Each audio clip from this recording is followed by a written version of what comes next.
আজকে আমরা অল্প সময়ে একটা মৌলিক বিষয়ের দিকে আপনাদের দৃষ্টি আকর্ষণ করতে চাই। সেটা হলো কিভাবে আমরা ইসলামপন্থীরা, এই আমাদের ছোট্ট বাংলাদেশের কথাই বলছি, আমাদের এই ছোট্ট বাংলাদেশে ইসলামপন্থীরা কিভাবে আমরা ইসলামকে রাষ্ট্র পর্যায় পর্যন্ত নিয়ে যাব। এটা হচ্ছে আমাদের আজকের আলোচনার মূল বিষয়। বিষয়টা কি গুরুত্বপূর্ণ নাকি গুরুত্বপূর্ণ না? আপনাদের আসলে প্রথমে কি মনে হয় যে ইসলাম কি রাষ্ট্র ব্যবস্থায় যাওয়ার কোনো প্রয়োজন আছে না নাই? আচ্ছা, রাষ্ট্র ব্যবস্থা ইসলাম গেলে কি উপকার আর না গেলে ক্ষতি কি? না গেলে উপকার কি? আচ্ছা, গেলে উপকার কি? দু একটা উপকার বলেন দেখি। একজন ভাই বলেছেন সমাজে শান্তি প্রতিষ্ঠিত হবে। আর আস্তে আস্তে একজন বলেন। ইসলামী শাসন ব্যবস্থা প্রতিষ্ঠিত হবে। আর দুর্নীতি হবে না। আর হ্যাঁ, দুর্নীতি মুক্ত সমাজ হবে। আর হ্যাঁ, ইফটিজিং হবে না। এই তো। আর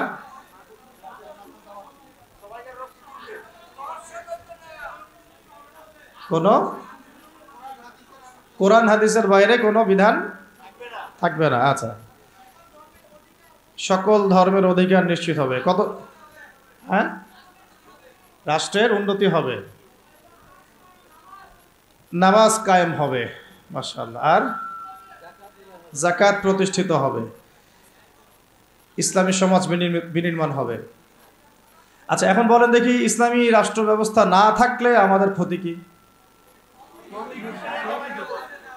হ্যাঁ, ইহুদি খ্রিস্টানের দালালি করতে হবে, আনুগত্য করতে হবে। আর ভারতের দাসত্ব করতে হবে, দুর্নীতি মুক্ত করা যাবে না, পাপাচার বেড়ে যাবে, জুলুম বেড়ে যাবে। আর হ্যাঁ, আমাদের ঈমান আমল তারা ধ্বংস করবে, নষ্ট করবে। আর কোরআনের কথা খোলামেলা বলা যাবে না। জি, পথভ্রষ্ট তো হবেই। আর কোনো? তার মানে আমি বুঝলাম যে আপনারা ইসলামী রাষ্ট্র ব্যবস্থা সম্পর্কে চিন্তা ভাবনা করেন তো নাকি?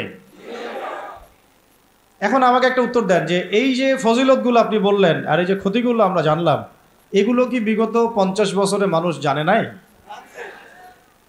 জানলে পরে কেন এখন পর্যন্ত ইসলাম রাষ্ট্র ব্যবস্থা যায় নাই? এটা একটা গুরুত্বপূর্ণ প্রশ্ন না? এটা একটা গুরুত্বপূর্ণ প্রশ্ন না? আমরা তো জানি যে আসলে ইসলামী রাষ্ট্র ব্যবস্থা থাকলে এই ফজিলত হবে, আর না থাকলে এই বড় বড় ক্ষতিগুলো হবে। এটা জানার পরেও কেন আজ পর্যন্ত আমরা ওই জায়গায় যেতে পারলাম না? কেন? কি মনে হয় আপনাদের? একটা করে কারণ বলেন দেখি, কেন পারলাম না আমরা? একজন একজন করে বলেন, সবাইকে সুযোগ। ইমানি শক্তি দুর্বল, একতা নাই। মাশাআল্লাহ, ছোট একটা ছেলে অনেক মানে বড় একটা কথা বলেছে, একতা নাই। তারপরে দ্বীনি শিক্ষার অভাব, ভেরি গুড। তারপরে দুনিয়াবি, হ্যাঁ, প্রযুক্তিগত শিক্ষারও কিছু অভাব আছে। তারপরে লোভ, কিসের? ক্ষমতার। আচ্ছা, দুনিয়ার লোভ। আর বলেন, একটা মৌলিক কথাই তো বললেন না। প্রযুক্তির অভাব, ব্যক্তিগত জীবন ইসলামের অভাব, মৌলিক কিছু কথা অবশ্য আসছে না। যে আরো সুযোগ দিচ্ছি, বলেন দেখি। কোরআন শিক্ষার অভাব, জীবনী দাঁড়িয়েছেন, বলেন। ভোগবাদিতা। আর আচ্ছা, অনেক কারণ আছে, যাক আমি কারণগুলো বলবো, আপনাদের কাছ থেকে শুনছি আপনাদের অবজারভেশনটা কেমন। আমাদের যে একজন আদর্শ নেতা নাই, এটা তো বললেন না কেন? হ্যাঁ, একজন যিনি দিন প্রতিষ্ঠা করবেন বা যারা দিন প্রতিষ্ঠা করবেন রাষ্ট্রীয় পর্যায়ে, একজন লিডার তো লাগবে নাকি? নেতা না থাকলে কি, মানে আমির না থাকলে কি ইমারা আসে নাকি? তখন কি মানে সামউত আর বিষয় আসবে কিনা? তো তখন তো বায়াতও আসছে না। তো এইগুলো না থাকলে তো আবার ইকামতের দিনও হচ্ছে না রাষ্ট্রীয় পর্যায় পর্যন্ত। আচ্ছা, আমরা প্রথমে আগে আলোচনা করি যে খুব সংক্ষিপ্ত করে আর কি, ইসলামী রাষ্ট্র ব্যবস্থা এটা বলতে আগে কি বোঝায়। ঠিক আছে, একটা করে পয়েন্ট খুব অল্প করে বলবো, মনোযোগ ধরে রাখতে হবে। আর আশেপাশে অন্য ভাইকে ডিস্টার্ব করবেন না, অল্প সময়, বেশি সময় নিব না ইনশাল্লাহ আপনাদের সাথে। এক নাম্বার কথা হচ্ছে আমাদেরকে আগে বুঝতে হবে ইসলামী রাষ্ট্র কি আর অন ইসলামিক রাষ্ট্র কি। ঠিক আছে, উত্তর অল্প করে বুঝি। ইসলামী রাষ্ট্র বলতে এটা বোঝায় না যে একটা রাষ্ট্রের বেশিরভাগ মানুষ মুসলিম, এটাই ইসলামী রাষ্ট্রের সংজ্ঞা নয়। কথাগুলো বোঝার চেষ্টা করেন। আপনারা এখন এগুলো ফোনে নোট করতে পারেন, ফোনের মধ্যে নোট করতে পারেন, ছবি তুলবেন না, ফোনে নোট করতে পারেন। ইসলামী রাষ্ট্র কাকে বলে? যেই রাষ্ট্রের শাসন ব্যবস্থা শুধুমাত্র আল্লাহ এবং তার রাসূলের বিধান অনুযায়ী পরিচালিত হয় তাকে বলা হয় ইসলামী রাষ্ট্র। কি বললাম বলেন? ইসলামী রাষ্ট্র কাকে বলে? যেই রাষ্ট্রের শাসন ব্যবস্থা, মানে শাসন ব্যবস্থা বলতে রাজনীতি, অর্থনীতি, সমাজনীতি, শিক্ষানীতি, সংস্কৃতি এবং বাকি যত ক্ষেত্র আছে, প্রতিটা ক্ষেত্র যখন আল্লাহ এবং তার রাসূলের বিধান মাফিক পরিচালিত হবে তখন তাকে বলা হবে ইসলামী রাষ্ট্র ব্যবস্থা বা ইসলামী হুকুমত বা ইসলামী শাসন ব্যবস্থা। যদি একটা রাষ্ট্রের মধ্যে বেশিরভাগ মানুষ মুসলমান হয়, যেমন আমাদের রাষ্ট্র, বেশিরভাগ মানুষ কি মুসলিম না মুসলিম? কিন্তু সেই রাষ্ট্রে আল্লাহ পাকের বিধান বাস্তবায়িত না হয়, তাহলে আমরা সেটাকে ইসলামী রাষ্ট্র বলতে পারি না, সেটাকে আমরা বলতে পারি মুসলিম প্রধান দেশ। কি বলতে পারি? যেমন বাংলাদেশ একটা মুসলিম প্রধান দেশ, এটা ইসলামী রাষ্ট্র ব্যবস্থার দিকে এখনো যায়নি। আবার কোন একটা রাষ্ট্র যেখানে মুসলিমরা সংখ্যাগরিষ্ঠ নয়, মুসলিমরা সংখ্যাগরিষ্ঠ নয়, তারপরেও সেই রাষ্ট্রের মধ্যে আল্লাহর বিধান বাস্তবায়িত আছে, সেটা বলবো আমরা ইসলামী রাষ্ট্র। বুঝতে পারছি কথা? যেমন হচ্ছে মদিনা রাষ্ট্র। কোন রাষ্ট্র? নবী সাল্লাল্লাহু আলাইহি ওয়াসাল্লামের সেই মদিনা রাষ্ট্র। সেই মদিনা রাষ্ট্রে মুসলিমরা ছিলেন, আনসার সাহাবীরা ছিলেন, মুহাজির সাহাবীরা ছিলেন। আনসার সাহাবীদের দুইটা গোত্র ছিল, আওস এবং খাজরাজ। অনেকে জানেন, অনেকে হয়তো জানেন না, জেনে নেন। আনসার সাহাবীদের দুইটা গোত্র ছিল, একটা আওস এবং একটা খাজরাজ। তাদেরকে বলা হতো আনসার সাহাবী, যারা মক্কার হিজরতকারী সাহাবীদেরকে আশ্রয় দিয়েছিলেন, তাদেরকে কি বলা হয়? আনসার সাহাবী। আর মুহাজির সাহাবী কারা? যারা মক্কা থেকে হিজরত করে মদিনায় গিয়েছেন। তো আনসার এবং মুহাজিরদেরকে নিয়ে নবী সাল্লাল্লাহু আলাইহি ওয়াসাল্লাম একটা ভ্রাতৃত্বের বন্ধন, ঐক্যের বন্ধন গড়েছেন। এছাড়াও মদিনায় কিন্তু আরও অনেক মানুষ থাকতো, যেমন ইহুদিদের তিনটা গোত্র থাকতো সেখানে, বনু কোরাইজা, বনু কাইনুকা, বনু নাজির। আবার পৌত্তলিকরাও থাকতো সেখানে, কিছু খ্রিস্টানও ছিল, কিছু মূর্তি পূজারীও সেখানে থাকতো, বা আরও কিছু বিধর্মী মানুষও সেখানে থাকতো। মুসলিমরা কিন্তু সংখ্যাগরিষ্ঠ ছিল না, মুসলিমরা সংখ্যাগরিষ্ঠ কিন্তু ছিল না। হবে হয়তো 50-50 পার্সেন্টেজ, হবে তো 50% তাদের, 50% আমাদের, অথবা তাদের 40% আমাদের 60%, অথবা আমাদের 60% ওদের 40%। কিন্তু এমন ছিল না যে আমাদের দেশের মতো 90% মুসলিম, এমন ছিল না মদিনার অবস্থা, এমন ছিল না মদিনার অবস্থা। আমি কি বুঝাতে পারছি ভাই? মদিনার হালতটা কিন্তু আমাদের দেশের মতো এরকম ছিল না যে 90% মুসলিম মদিনায়, বাকি সব অমুসলিম, এমন না। বরং হয়তো 50-50 বা 60-40 বা 40-60। তারপরেও মদিনা রাষ্ট্রে যেহেতু আল্লাহ এবং তার রাসূলের বিধান দ্বারা সেই রাষ্ট্র পরিচালিত হয়েছে, এই জন্য আমরা মদিনা রাষ্ট্রকে বলি একটা প্রথম ইসলামিক রাষ্ট্র। মদিনা রাষ্ট্র কি ইসলামিক রাষ্ট্র ছিল, নাকি গণতান্ত্রিক, সেকুলার বা আমাদের মতো এই মানবরচিত সংবিধানে চলেছে? কোনটা? বুঝে কথা বলে। মদিনা রাষ্ট্র কি আল্লাহ এবং তার রাসূলের বিধান অনুযায়ী চলেছে? চলে নাই? নাকি গণতন্ত্র দিয়ে চলেছে, ধর্মনিরপেক্ষতা দিয়ে চলেছে, নাকি কমিউনিজম দিয়ে চলেছে, জাতীয়তাবাদ দিয়ে চলেছে, নাকি মানব রচিত সংবিধান দিয়ে চলেছে? কোনটা? এতটুকু তো জ্ঞান আমাদের থাকা উচিত। মদিনা রাষ্ট্র চলেছে আল্লাহ এবং তার রাসূলের বিধান মোতাবেক, যদিও সেখানে আমরা সংখ্যাগরিষ্ঠ নই, তারপরেও বিধান চলেছে কার? আল্লাহ। এই কারণে মদিনা হচ্ছে একটা ইসলামী রাষ্ট্র। কিন্তু পক্ষান্তরে বাংলাদেশের দিকে যদি আমরা তাকাই, এখানে যদিও আমরা 90% মুসলিম, কিন্তু এই দেশটা শাসিত হচ্ছে সেই 70-80-100 বছর থেকে মানব রচিত সংবিধান দিয়ে। এখানে আল্লাহর বিধান বাস্তবায়িত হচ্ছে না, আল্লাহর হুদুদ, আল্লাহর কিসাস, এগুলো বাস্তবায়িত হচ্ছে না, শরিয়া আইন বাস্তবায়িত হচ্ছে না। পক্ষান্তরে তথাকথিত গণতন্ত্র, ধর্মনিরপেক্ষতাবাদ, কমিউনিজম, জাতীয়তাবাদ, এইসব মতবাদগুলো, পশ্চিমা মতবাদগুলো দিয়ে এই দেশ শাসিত হচ্ছে। এই কারণে আমরা এই দেশে সংখ্যাগরিষ্ঠ মুসলিম হলেও এই রাষ্ট্রটাকে আমরা বলতে পারি না যেটা একটা ইসলামিক রাষ্ট্র। বুঝতে পেরেছি? আচ্ছা, তাহলে পার্থক্য বুঝলাম, সংজ্ঞাও জানলাম। ইসলামী রাষ্ট্র কাকে বলে? বলেন এখন। যেই রাষ্ট্র আল্লাহ এবং তার রাসূলের বিধান দ্বারা পরিচালিত হয় তাকে বলা হয় ইসলামী রাষ্ট্র। তাহলে আপনারা নিজেরাই বুঝতে পারবেন যে আমরা আসলে কোন জায়গায় আছি। আমরা কি আদৌ ইসলামী রাষ্ট্রে আছি? আমরা মুসলিম প্রধান দেশে বাস করি। আমরা মুসলিম প্রধান দেশে বাস করি। এখন একটা হাস্যকর কথা শুনেন।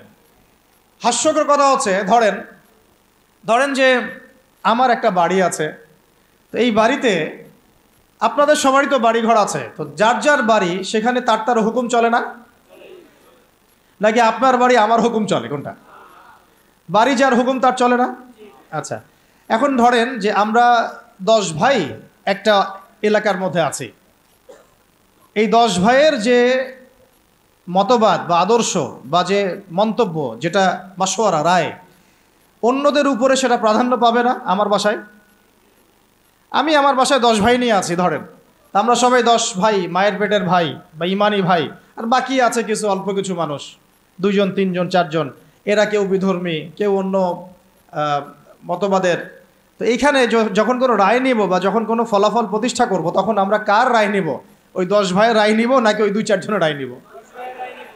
স্বাভাবিকভাবে ওই 10 ভাইয়ের রায় প্রাধান্য পাবে, যেহেতু আমি এখানে সংখ্যাগরিষ্ঠ, তাই তো? এবং আমরা আল্লাহর এবং তার রাসূলের বিধান অনুযায়ী চলছি, তাই আমাদের কাছে তো উৎসটাও অভ্রান্ত সত্যের উৎস, এখানে তো বাতিলের কোনো সংমিশ্রণ নাই। তো এখন বাংলাদেশে 90% মুসলিম থাকার পরেও, 90% মুসলিম থাকার পরেও বাংলাদেশের রাষ্ট্র ব্যবস্থায় কোরআনের বিধান বাস্তবায়িত হয় নাই। বাংলাদেশের রাষ্ট্র ব্যবস্থায় আল্লাহর শরিয়া আইন বাস্তবায়িত হয় নাই। বাংলাদেশের শিক্ষা ব্যবস্থায় ইসলামী শিক্ষাকে বাধ্যতামূলক করা হয় নাই। বাংলাদেশের সংস্কৃতির মধ্যে ইসলামী সংস্কৃতিকে বাধ্যতামূলক করা হয় নাই। বাংলাদেশের অর্থনীতির মধ্যে সুদবিহীন ইসলামী অর্থনীতি বাস্তবায়িত করা হয় নাই। বাংলাদেশের রাজনীতির মধ্যে ইসলামী কোরআন এবং সুন্নাহ ভিত্তিক ইসলামিক যে রাজনীতি, নবী সাল্লাল্লাহু আলাইহি ওয়াসাল্লামের যে রাজনীতি, এটাকে বাধ্যতামূলক করা হয় নাই। ব্যাপারটা হাস্যকর না? আমার ঘর, আমার জমিন, আমার দেশ, আমার মাটি, আমরাই সংখ্যাগরিষ্ঠ, আর আমাদের ধর্মেই এখানে উপেক্ষিত। কি বুঝতে পারছেন না? ঘর আমার, বাড়ি আমার, এলাকা আমার, আমরা মুসলিম, সংখ্যাগরিষ্ঠও আমরা, তারপরেও আমাদের দেশে আল্লাহ এবং তার রাসূলের আইন বাস্তবায়িত হয় নাই।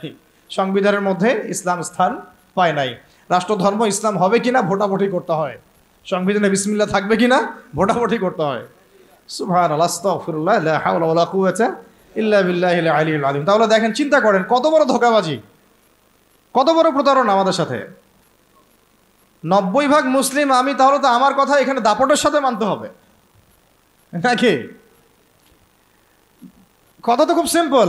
আমার জায়গা, আমার জমি, আমার দেশ, আমার বাড়ি, আমার জাতি, আমরা মুসলিম, তাও আবার সংখ্যাগরিষ্ঠ, তারপরে আমরা দাসত্ব করতেছি পশ্চিমাদের।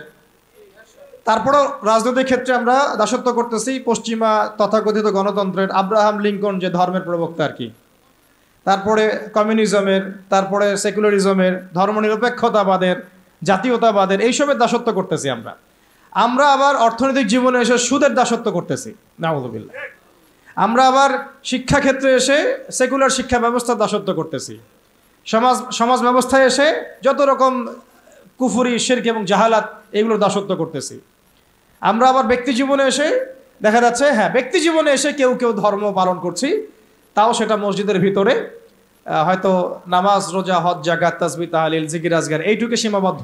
কিন্তু ইসলামকে যখন আমরা বলছি ইসলাম শিক্ষায় থাকবে, সমাজে থাকবে, সংস্কৃতিতে থাকবে, অর্থনীতিতে থাকবে, রাজনীতিতে থাকবে, তখন তারা আমাদেরকেই আবার বলছে আমরাই জঙ্গি, সন্ত্রাসী, মৌলবাদী। তাহলে কত বড় প্রতারণা আমাদের সাথে করা হচ্ছে বা হয়েছে, এটা কি বুঝতে পারছেন কিনা? সবাই বুঝবেন এই কথাগুলো, আমি জানি। যাদের বোঝার তারা বুঝেন, তারা বুঝলেই হবে আর কি। কারণ বাংলাদেশে ইসলামী শাসন ব্যবস্থা গরু ছাগল দিয়ে হবে না।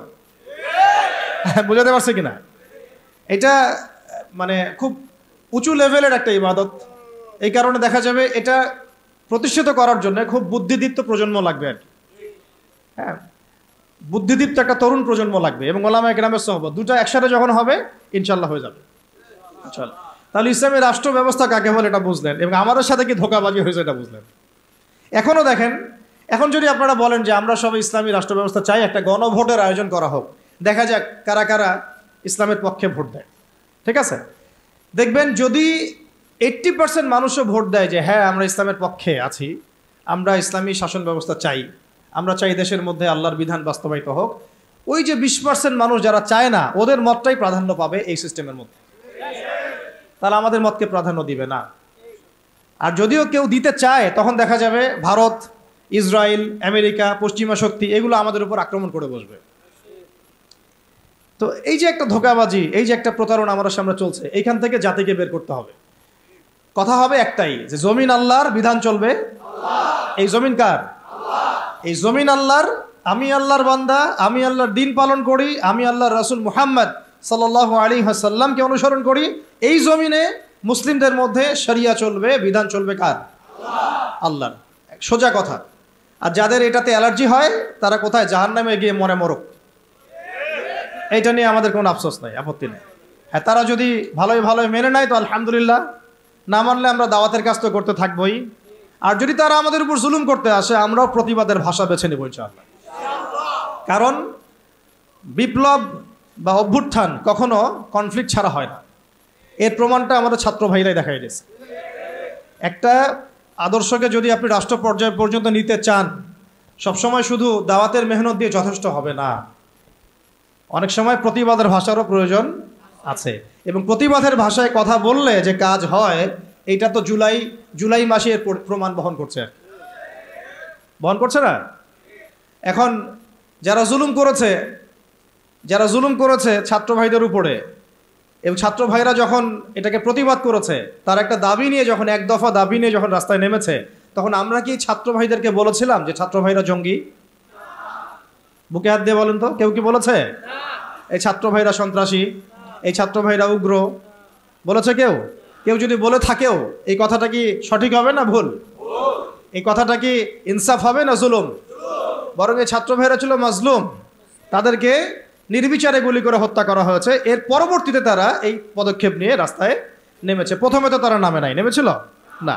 তো এখন একটা বিষয় খেয়াল করে দেখেন, গণতান্ত্রিক পদ্ধতিতে এইরকম কনফ্লিক্টগুলোকে কিন্তু আমরা জঙ্গিবাদ, সন্ত্রাসবাদ এগুলো বলি না।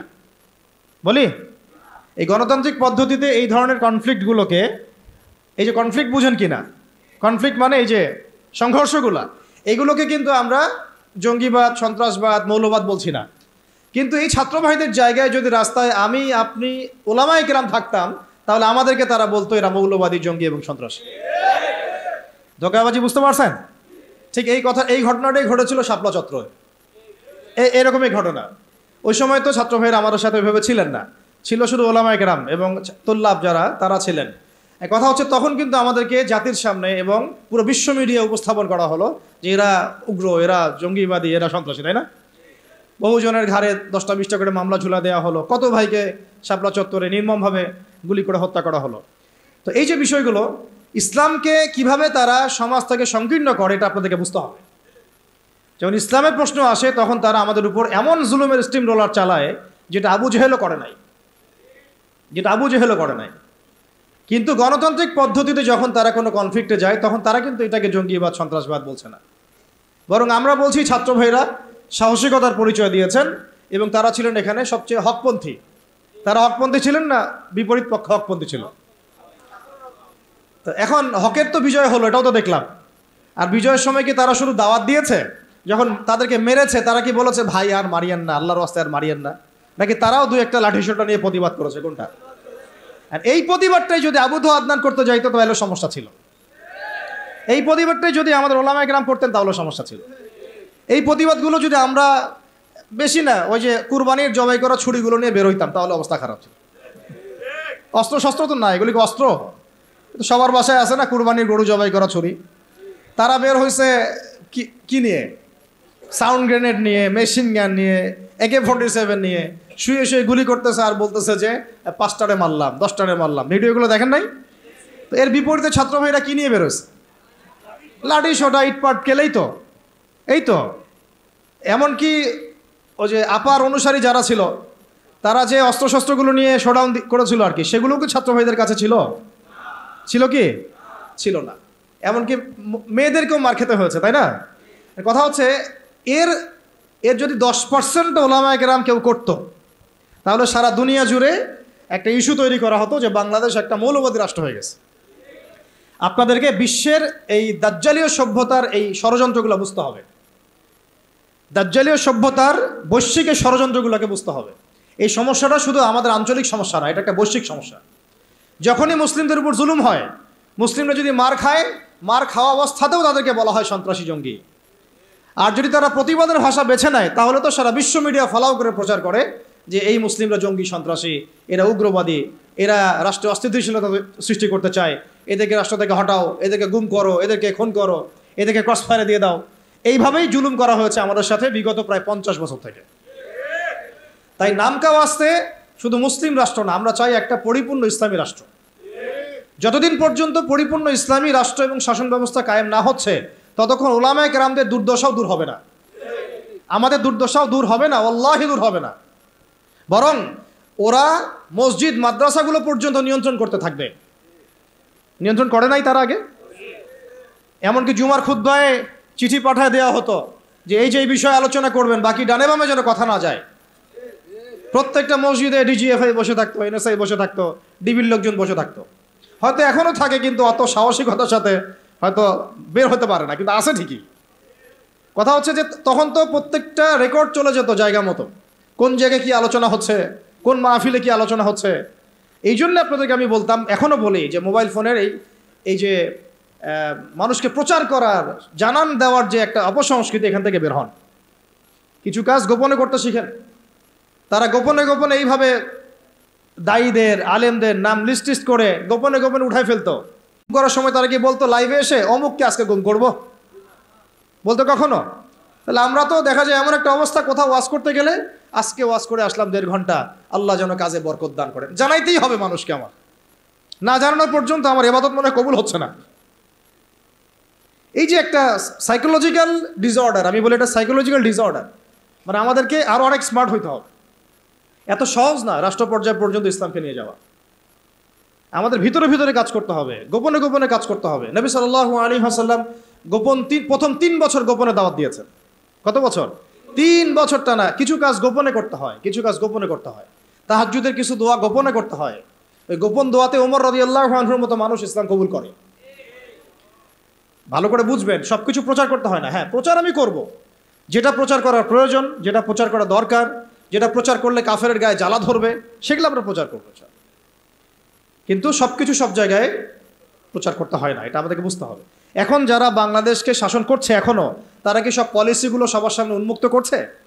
করছে না। গোপনে গোপনে কি হচ্ছে আল্লাহই ভালো জানে। কি হচ্ছে আমরা তো আজ করতে পারি, আজ তো করতে পারছি। এরপরে যারা ওই যে ওত পেতে বসে আছে আর কি, সুযোগ পাইলেই ক্ষমতা দখল করবে, তারা কি করতেছে এটা কি আপনাদের সবাইকে বলতেছে? গোপনে গোপনে করছে, মাঠ রেডি করছে তারা। ঠিক এই কারণেই আমরা যদি ইসলামিক রাষ্ট্র ব্যবস্থায় যেতে চাই, তাহলে ওলামায়ে কেরাম এবং আপনাদেরকে, স্পেশালি ইয়াং জেনারেশন, তরুণদেরকে, তোল্লাবদেরকে কিছু কিছু বিষয়ে গোপন রাখার অভ্যাস তৈরি করতে হবে। আল্লাহ পাক করার তৌফিক দান করেন। তো একটা তো সংজ্ঞা বুঝলাম যে ইসলামী রাষ্ট্র ব্যবস্থা কাকে বলে। এখন দ্বিতীয় পয়েন্টে আসেন, ইসলামী রাষ্ট্র ব্যবস্থা নতুন কোনো বিষয় নাকি প্রাচীন কোনো বিষয়, এটাতে আসি না। তারা আবার বলবে যে এটা নতুন কোন একটা মতবাদ নিয়ে আসতেছে এরা, বিশ্বের বুকে আমরা তো এগুলো দেখি নাই আগে। আমরা দেখে আসছি ওই সোভিয়েতের শাসন, দেখে আসছি ওই মাও সেতুংয়ের শাসন, দেখে আসছি লেনিনকে দেখেছি, স্টেলিনকে দেখেছি, ওই আব্রাহাম লিঙ্কনের শাসন দেখেছি, তাই না? পশ্চিমাদের উত্থান দেখেছি, ফরাসি বিপ্লব দেখেছি। এরা আবার কি বলে ইসলামী শাসন, ইসলামী খেলাফা, ইসলামী শরিয়া এটা প্রতিষ্ঠা করতে চায়। তো তারা তো আমাদেরকে মনে করবে আমরা জাদুঘরে রাখার প্রাণী, মঙ্গল গ্রহ থেকে মনে হয় আসছি, তাই না? এখন জবাবটা জেনে রাখেন। জবাব হচ্ছে, পৃথিবীর প্রথম মানুষ ছিলেন একজন নবী। বলেন, কি বললাম? পৃথিবীর প্রথম মানুষ ছিলেন একজন, কি নাম? আদম আলাইহিস সালাম। তো আদম আলাইহিস সালামকে আল্লাহ পাক কি হিসেবে সৃষ্টি করেছেন? জবাব, খলিফা হিসেবে। কি হিসেবে? ওয়াইজ ক্বালা রাব্বুকা লিল মালাইকা ইন্নী জাইলুন ফিল আরদি খলিফা। স্মরণ করুন হে নবী সেই সময়ের কথা যখন আমি ফেরেশতাদেরকে বলেছিলাম যে আমি পৃথিবীতে আমার খলিফা পাঠাতে চাই। সুবহানাল্লাহ। আমরা দুনিয়াতে কার খলিফা? খলিফা মানে কি সেটাও আমাদের জানা উচিত। ঘুম পাচ্ছে? ঘুম পাচ্ছে কি? একটু জেগে থাকেন। এরকম বহু রাতের পর রাত না ঘুমায় কাটাতে হবে, তারপরে দিন কায়েম হবে। এমন আমার তো মনে হয় বিগত ৩-৪ বছরে আমরা 4 মাসও টানা রাত্রেবেলা মনে হয় শান্তিতে ঘুমাই নাই এখন পর্যন্ত। ঠিক আছে, ঘুম কমাতে হবে, পরিশ্রম বাড়াতে হবে, মেহনত বাড়াতে হবে, খাওয়া কমাতে হবে।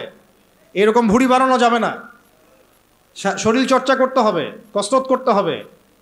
ঠিক আছে, শক্তিশালী হতে হবে মানসিকভাবে, শারীরিকভাবে, ইমানের দিক থেকে, আমলের দিক থেকে। এত দুর্বল হলে চলবে না। বুঝতে পারছি ভাই? সাহাবীদের জীবনীগুলো পড়েন, নবী সাল্লাল্লাহু আলাইহি ওয়াসাল্লাম সিরাতটা পড়েন, দেখেন কিভাবে তারা কষ্ট করেছেন দিনের জন্য, কি পরিমাণ কষ্ট করেছেন। এটা নিয়ে ইনশাআল্লাহ আরেকদিন আলোচনা করব। উহুদের যুদ্ধের ঘটনা যদি পড়েন দেখবেন সাহাবীরা কিভাবে কষ্ট করেছেন, কিভাবে কষ্ট করেছেন। 40টা 50টা তরোয়ারের আঘাত গায়ে নিয়েও নবী সাল্লাল্লাহু আলাইহি ওয়াসাল্লামকে কাঁধে করে উহুদের পাহাড়ে উঠেছেন তালহা রাদিয়াল্লাহু আনহু। নবীজি বলেছেন, তোমরা যদি কোনো জীবন্ত শহীদকে দেখতে চাও এই তালহাকে দেখো, সে বেঁচে আছে কিন্তু শহীদ হয়ে গেছে। সুবহানাল্লাহ। তো সাহাবীদের মতো ওই রকম ত্যাগের মানসিকতা। দিন মানেই কোরবানি। দিন মানে কি? জানের কোরবানি, মালের কোরবানি, সময়ের কোরবানি।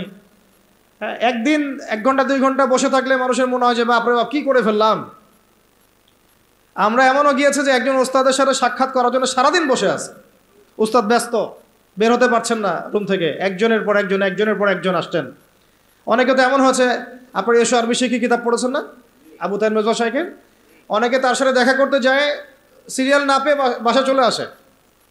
তিনি এত ব্যস্ত কাজে, উম্মার ফিকির এত বেশি ব্যস্ত কাজ করছেন, তার খাদেম গিয়ে তাকে বলারও সাহস পান না যে একজন দেখা করতে আসছেন আপনার সাথে। তো কুরবানি ছাড়া দিন প্রতিষ্ঠিত হবে না।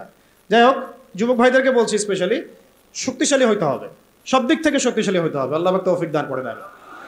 এখন আপনাদেরকে আমি বলছিলাম যে দেখুন, প্রথম যে মানুষকে আল্লাহ পাক পৃথিবীতে পাঠিয়েছেন, যিনি একজন নবী, তাকে আল্লাহ পাক খলিফা বলেছেন। কি বলেছেন? খলিফা মানে কি এইটা আপনাদেরকে একটু বলি। সফরে প্রতিনিধি, রাইট? সফরে বের হওয়ার সময় একটা দোয়া পড়ি না আমরা, সুবহানাল্লাযী সাখখারা লানা হাযা ওয়া মা কুন্না লাহু মুকরিনিন ওয়া ইন্না ইলা রাব্বিনা লামুনকালিবুন। এই দোয়াটার একটা অংশে আছে আল্লাহুম্মা আনতা সাহিবু ফিস সাফারি, আল্লাহ এই সফরে তুমি আমার সাথী, আমার সাহেব, ওয়াল খলিফাতু ফিল আহলি ওয়া মালি, আর আল্লাহ তুমি আমার পরিবারের মানে আহলের এবং মালের খলিফা। সুবহানাল্লাহ। মানে খলিফা মানে আল্লাহ আমি তো বাসায় নাই, আমি তো সফরে বের হয়ে গেলাম, আমার বাসার, আমার আহাল, আমার মালের দেখাশোনাকারী খলিফা, তত্ত্বাবধায়ক এবং প্রতিনিধি হচ্ছ তুমি আল্লাহ। খলিফা মানে কি? যিনি একজনের অবর্তমানে আরেকজনের ওই দায়িত্বটাই পালন করেন। তো যদি আমরা পৃথিবীতে আল্লাহর খলিফা হই, তাহলে এই দুনিয়াতে আমাদের দায়িত্ব কি? আল্লাহর বিধান কায়েম করা না? যদি আমরা আল্লাহর জমিনে আল্লাহর বিধান না কায়েম করি, তাহলে কি আমরা আল্লাহর খলিফা হব না শয়তানের খলিফা হব? বুঝে কথা বলেন। আল্লাহর জমিনে আমরা এসেছি আল্লাহর খলিফা হয়ে।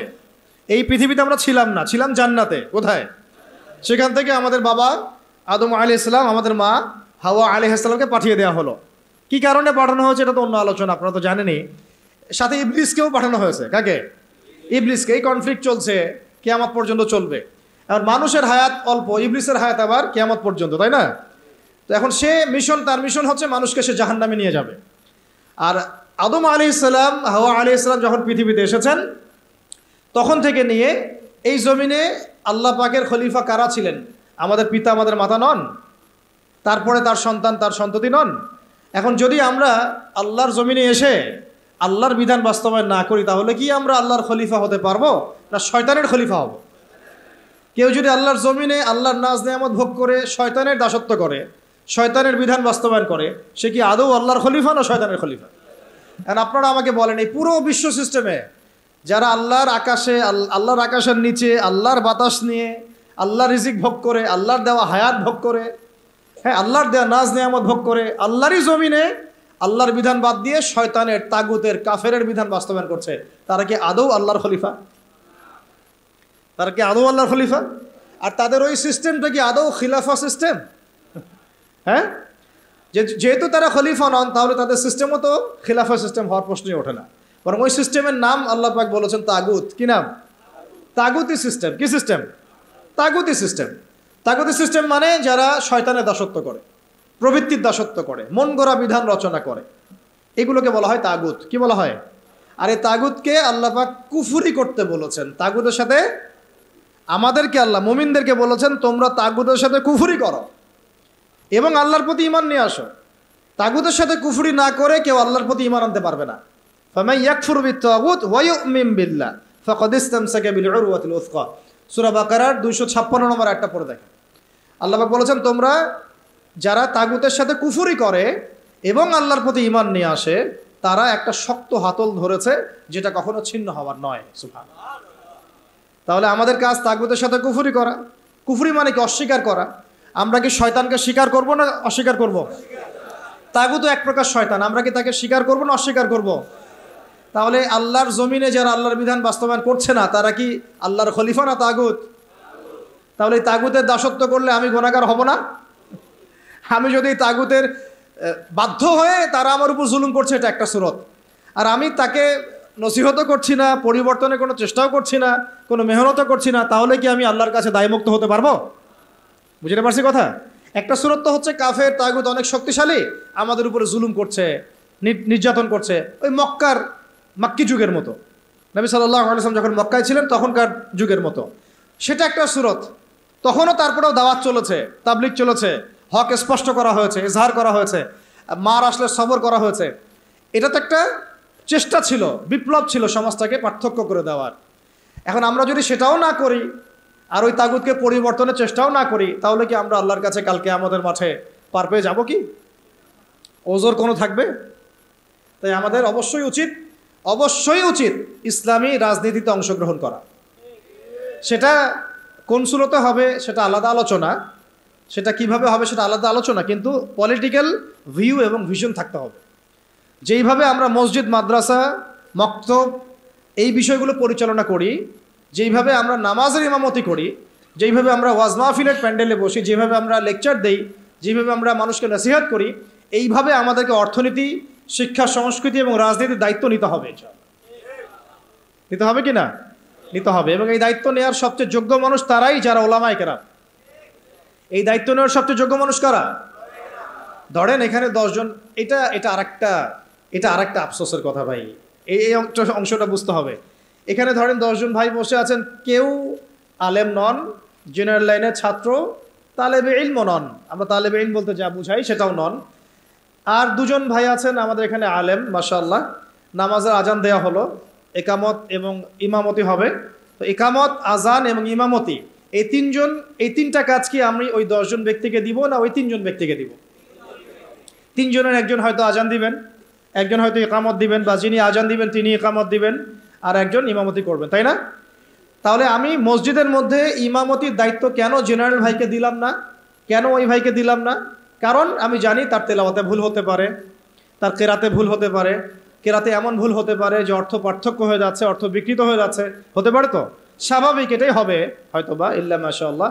এটা চিন্তা করে নামাজ বাঁচানোর স্বার্থে, ওই ওয়াক্তের নামাজ বাঁচানোর স্বার্থে, মুসল্লিদের নামাজ যেন নষ্ট না হয় এই স্বার্থে, এবং শরীয়ী হক আদায় করে আমি একজন আলেমকে সামনে এগিয়ে দিলাম, তাই তো? কিন্তু এই কাজটা আমি শিক্ষানীতির মধ্যে করছি না, এই কাজটা আমি ইসলামী অর্থনৈতিক ব্যবস্থা বা রাষ্ট্রীয় অর্থনৈতিক ব্যবস্থার মধ্যে করছি না, এই কাজটা আমি সমাজনীতির মধ্যে আনতে পারছি না, এই কাজটা আমি রাষ্ট্র ব্যবস্থা আনতে পারছি না। যেই কিছু অযোগ্য মানুষকে আমি ইমামতির দায়িত্ব দিলাম না, তাদের চাইতেও 1000 গুণ অযোগ্য মানুষকে আমি রাষ্ট্রের দায়িত্ব দিয়ে বসে আছি। এটা আফসোস না? এটা আফসোসের বিষয় না? মনে করেন আমি এখানে বসে আছি এবং আমাদের ওস্তাদরা এখানে বসে আছেন, আমি তো নিজেই কখন ইমামতি করতে যাব না। কেন যাব না? এখানে আরও যোগ্য মানুষ আছেন, তাই তো?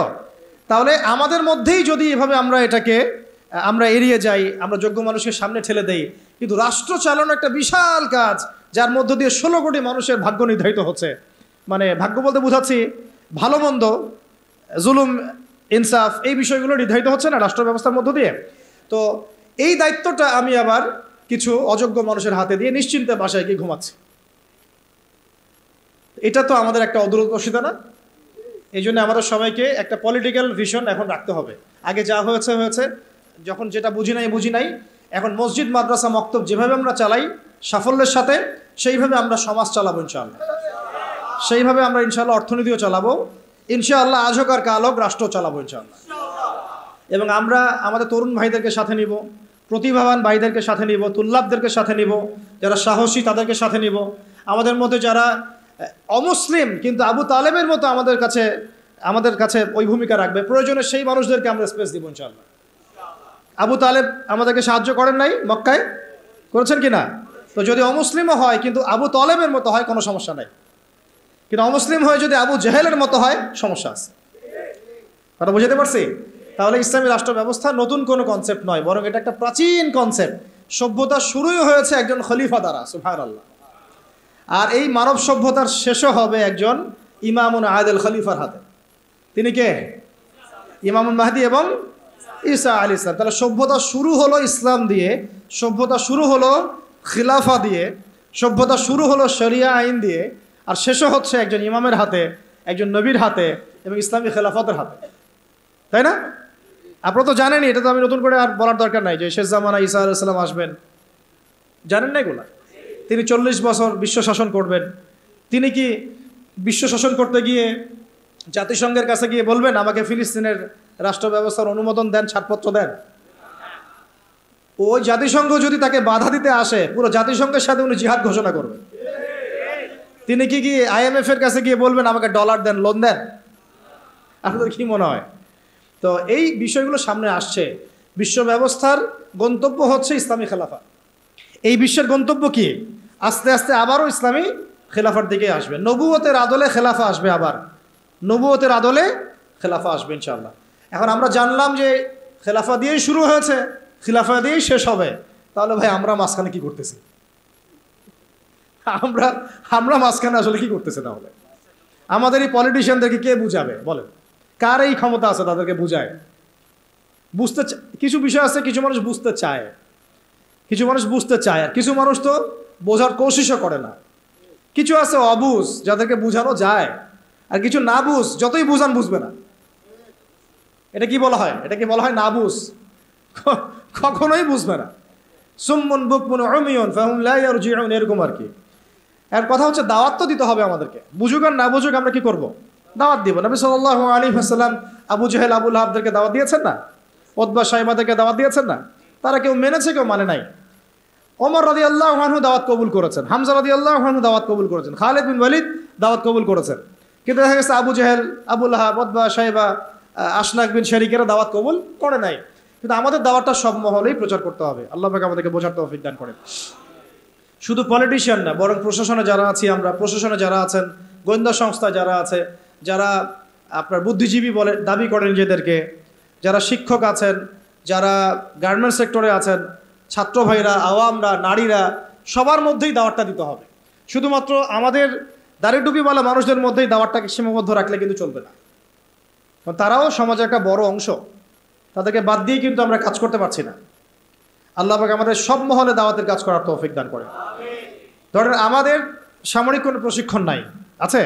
নাই।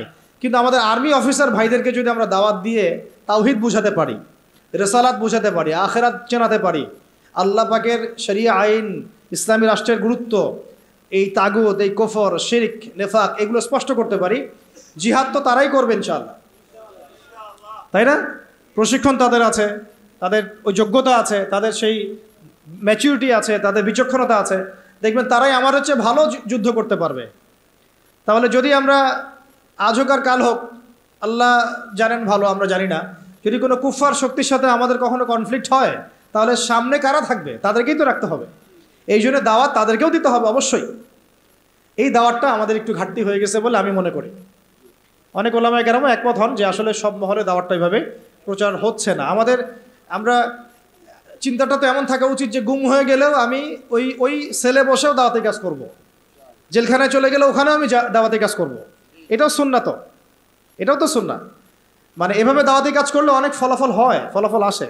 এখন বাংলাদেশে বহু আর্মি অফিসার, মেজর, কর্নেল, র্যাবের অফিসার তওবা করে ফিরে আসতেছে, পুলিশের অফিসার তওবা করে ফিরে আসতেছে, বিজিবির ভাইরা দেখবেন অনেকে মাশাআল্লাহ কঠিন প্র্যাকটিসিং মুসলিম আছে। এই সমস্ত ভাইদের কাছে আমাদেরকে দাওয়াত দিতে হবে। কিসের দাওয়াত দিব? যে ভাই আমরা মুসলিম, দুনিয়াতে একবারই আসছি, আর দ্বিতীয়বার আসতে পারবো না।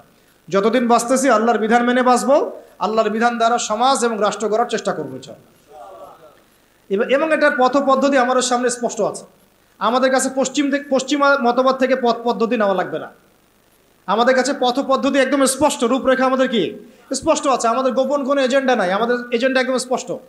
আমাদের সামনে নবী সাল্লাল্লাহু আলাইহি ওয়াসাল্লামের উসওয়াতুল হাসানা আছে এবং তার সিরাত মোবারক আমাদের সামনে আছে। ওইটা ধরে ধরে আমরা পথ চলবো ইনশাআল্লাহ। দেখবেন ইনশাআল্লাহ তাআলা একদিন না একদিন আল্লাহ পাকের জমিনে আল্লাহর দিন কায়েম হবে ইনশাআল্লাহ। আল্লাহ পাক আমাদের সবাইকে ওই কাফেলায় যেন কবুল করেন। আমি এখন এটা যে প্রাচীন মতবাদ এটা বুঝলাম তো, এখন আপনারা আমাকে উত্তর দেন দেখি। অনেক তো বলে ফেললাম। এখন নূহ আলাইহিস সালাম কি আল্লাহর খলিফা ছিলেন না? তিনি কি কোনো শয়তানি মতবাদ চালু করেছিলেন? নাউযুবিল্লাহ। ইব্রাহিম আলাইহিস সালাম তিনি কি মানব রচিত আইন চালু করেছিলেন? নবী মূসা আলাইহিস সালাম, ঈসা ইবনে মারইয়াম, আমাদের নবী মুহাম্মদ সাল্লাল্লাহু আলাইহি ওয়াসাল্লাম তিনি কি মানব রচিত বিধান চালু করেছিলেন নাকি আল্লাহর বিধান দ্বারা রাষ্ট্র পরিচালনা করেছেন? আর আমাদের সমাজের মানুষরা এতই পাক্কা মুসলমান, মাশাআল্লাহ, এত পাক্কা মুসলমান যে নামাজের পদ্ধতিতে সে এক চুল ছাড় দিতে চায় না। একদম 100% সুন্নাহ মাফিক নামাজ পড়তে হবে তার, সহি নামাজ। ঠিক আছে, সহিরও তো অনেক ধরন আছে, ভেরিয়েন্ট আছে আর কি। কিছু আছে আবার সহি সুরতেই জয়ীফ। ঠিক আছে, বলতেছে সহি, ওইটাই যে আবার একটা জয়ীফ আকিদা, ওটা সে বুঝতে পারতেছে না। ওইটা আলোচনা না আমাদের। কথা হচ্ছে আমরা নামাজের ক্ষেত্রে দেখা যায় অনেক সময় খুব সতর্ক যে 100% আমি নবী সাল্লাল্লাহু আলাইহি ওয়াসাল্লামের সুন্নাহ মাফিক নামাজ পড়তে হবে। কিন্তু সেই নবী মুহাম্মদ সাল্লাল্লাহু আলাইহি ওয়াসাল্লামের সুন্নাহ মোতাবেক শিক্ষা ব্যবস্থা করা যায় না।